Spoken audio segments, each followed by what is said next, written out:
I want to play a little bit of Gallagher's testimony, and I'm going to be honest with you today. There was a moment when AJ was crossing, and again, I'm not a legal analyst, but I just listened to things, and I think there was a little bit of an oh shit moment here today. Jason and I were talking about this in the green room, and where I caught it was when Jackson was talking about you did everything, like you'll hear him say, you did everything you could in an emergency situation. And I went, oh no. I went, I don't, maybe Jackson slipped here again. I'm not Jackson. I'm just making my own assumption. And I went, oh shit. Like, I think he's going to lead Gallagher into an area where Gallagher's going to be able to defend himself here. And he does. And he goes, and you'll hear Gallagher say, and you just said it, Mr. Jackson, that we did everything in an emergency situation. But then Jackson comes out of it and I think saves it and comes back and then goes into the contamination of the containers that you use to store this said evidence at the scene and kind of got him on that. So let's play a little bit of that. I want to catch that moment and see what everybody thinks here. And I want to get your opinion on this as well too, Jason. Let's just pull this up and we'll get to that part right here. What did you do in that regard? Remember, I sent Sergeant Good to get the leaf blower. Got it. You also know that Canton PD has evidence collection bags at Canton PD. Yes. You also know that they have that little smile I thought was pretty good from Liz Little to Karen, after that small exchange there. But we're going to hear this part here. Materials and tools to gather biological material, correct? We do have swabs, yes. And those swabs go in little containers to maintain their sanitary nature, correct? That is correct. Yes. In other words, if you see a blood stain, you don't just walk up with a Kleenex that you find on the ground and wipe it up. There's your blood stain. There's a process for gathering that type of evidence, correct? Sure. If you're looking for DNA, you can use a bloody Kleenex, to your point. It'd be kind of an emergency. Yeah, absolutely.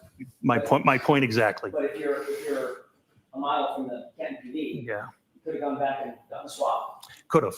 But you didn't. Didn't want to because of the weather, because you just said because it's an emergency, and we thought it was an emergency there. I mean, the storm was coming down terribly. And I believe if we didn't collect that biological matter, we weren't going to get that biological matter. Okay, so here's a good point. See Karen, she's now going to write a Post-it note and hand it to Liza or slide it to Liza. And this is where I think Jackson got a little fucked here, but he ends up getting his way out of it. And again, I could be wrong. This is just kind of what I'm analyzing. Jason, how do you feel about this? I think that, no, I think you're right. I think that he got a little bit ahead of his skis there and kind of gave him an out. With Karen writing the part that you just brought up, though, one of the things that I always love about this case is the level to which Karen Reed is involved in her own defense. Mm-hmm. As being in remission for cancer, as we've talked about in previous shows, one of the things that I wrote a lot while I had cancer about was being your own advocate as a patient. And it's kind of the same thing. So I really love to see Karen.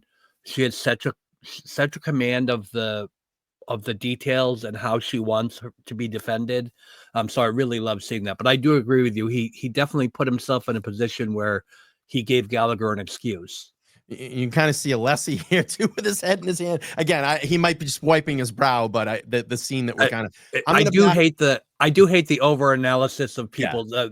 We'll talk about that when we get to the Turtle Boy piece in a minute. But yeah, I'm going to back up about 20 seconds and we'll play through. And I want everybody to keep an eye on this. Again, I think Jackson slips a little bit here. You kind of see Karen react to it. She's going to write a Post-it note, get it to Liza. Liza's the closest person to AJ, so probably would signal him, but he ends up working his way out of this. And that's the masterful part about Jackson, is that he's so good. And I think he probably even realized, probably one of those panic moments, like, oh, fuck, and then gets him on the contamination of the containers and kind of reels it back in. All right, let's play this. Could have.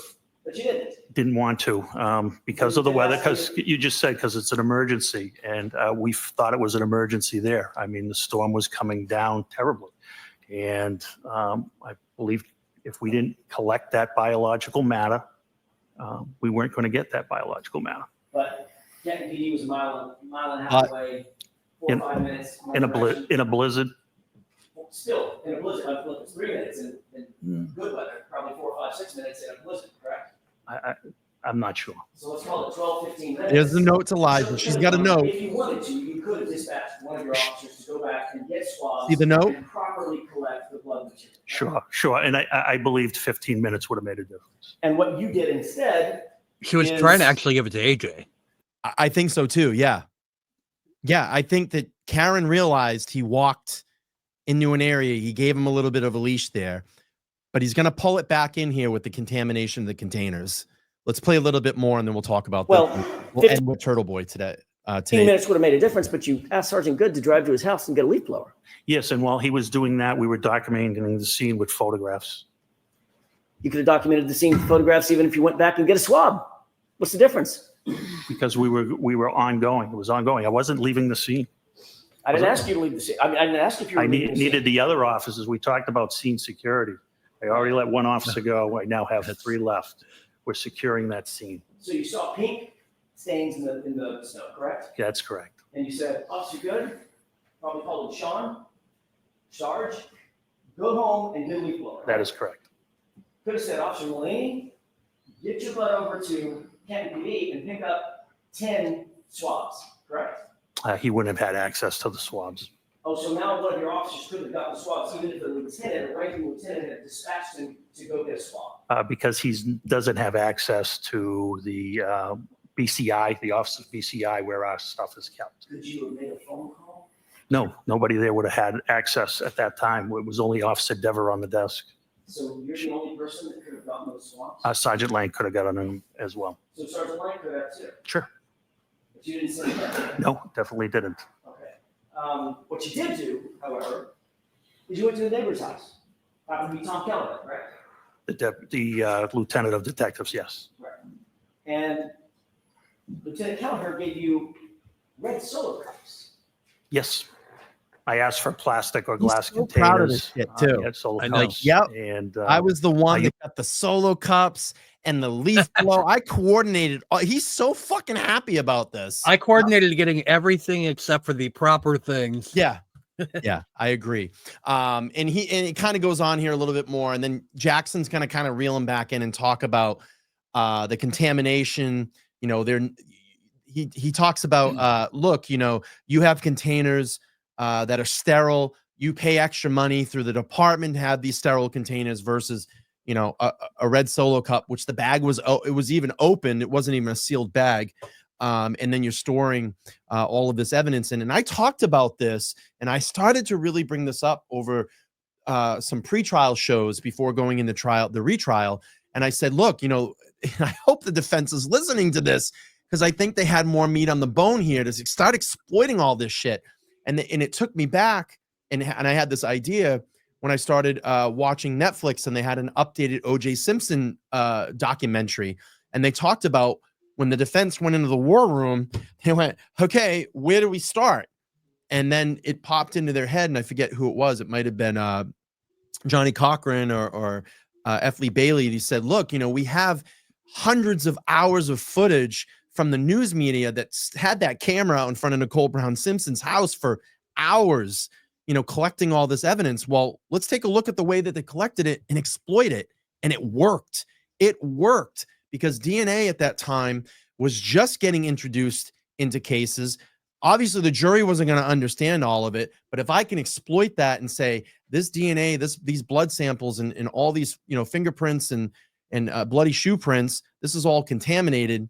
It's gone. It's down the line and down the drain. And I think they have an opportunity here to, you know, definitely exploit this said blood evidence and wash all this away. No pun intended. How do you feel about that, Jason? I think in this case, it's not, obviously they didn't get anywhere with the coagulated blood in the snow because even the description, what I think they should have done where they talk about, we put it in a refrigerator. So you put blood in a cup with basically water that was going to turn into water and left it sitting in a why didn't you put it in a freezer, at least preserve it in its blood form? You know what I mean? In some, so you put it in a refrigerator so that it would melt and then dilute the blood sample, I guess. So I guess it wasn't really that genius there, Lieutenant Gallagher, but you have this whole scenario there where I do think it's good in this case to show the ineptitude of the Canton Police Department in terms of their scene management. And actually, I missed that clip earlier, missed it listening live. I must have got distracted by something when he talked about, well, we had to keep the officers for scene security. What a joke. They didn't have a crime scene log. He brought that tent, but I don't see any record of him ever having set it up, despite finding biological evidence on the ground in a snowstorm, in a blizzard. If you set that tent up, it would have given it some measure of protection. You could have put the pop-up at a lower setting to preserve that until you could get an actual crime scene technician to come out and look at that evidence on site and collect it properly. There's all kinds of things that they screwed up in this process. So it really does baffle me when he's proud of it. But that whole snarky, I'm going to get in a little pissing contest back and forth with you, Alan, and say, I couldn't let those officers go for scene security. That was the least secure crime scene I've ever seen. And what did they do before they even got through finding the rest of the evidence? They packed up their stuff, they pulled the tape, and they left. And why did they do that? You know how we know why they did that? We know because Ken Berkowitz went to that reporter and said, don't mention that this was Brian Albert's house. Brian Albert didn't want crime scene tape on his lawn. He didn't want people standing around there. The Canton police left it his to honor his wishes. That's why they left. It's unheard of that they abandon a crime scene in the way that they did here. Not only didn't they secure it the first time, they just said, oh, let's pat ourselves on the back for our ingenuity with leaf blowers and solo cups and stop and shop bags. And that's it. We've done enough here. That's going to look good for us. Let's go. Yeah. Crazy.